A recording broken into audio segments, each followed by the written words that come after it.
where the state's Supreme Court heard arguments this morning in the Karen Reed case.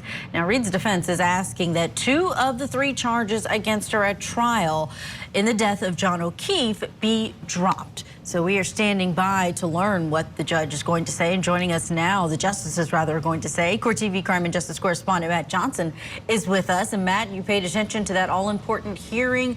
Any new details come out of these arguments? Very fascinating case to watch right now. And this hearing was something unlike we have seen.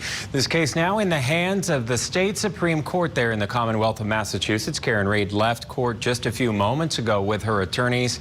During the hearing, she sat with her mom and dad in the gallery as her appellant attorney argued that the judge, Beverly Cannoni, made the wrong decision back in July, when she declared a mistrial without polling the jurors to see if they reached a verdict on any of the charges. Here are the arguments this morning. Take a listen.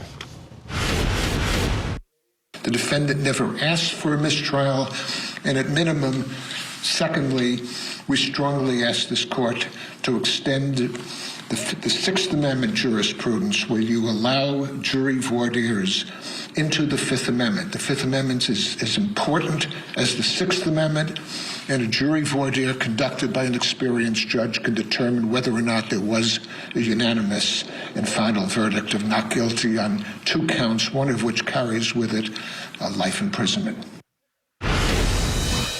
Did the judge have either the discretion or an obligation to ask the jury after the last note about continued deliberations or a verdict on any lesser included offense? No obligation, Your Honor. It perhaps is a matter of... Did the judge have the discretion to do so? Rule 27B is discretionary. The language of the rule itself consistently refers to what a judge or a jury may do. I know the defendant argues... So it's not inherently coercive? If the judge has the discretion, it can't be coercive, correct? Well, no, it's a matter of discretion. Now, Judge Cannoni already denied dismissing the charges of second-degree murder and leaving the scene of a crash resulting in the death of John O'Keefe, which is what elevated the case to the High Court there in the Commonwealth of Massachusetts ahead of the second trial. So what is next now, Matt?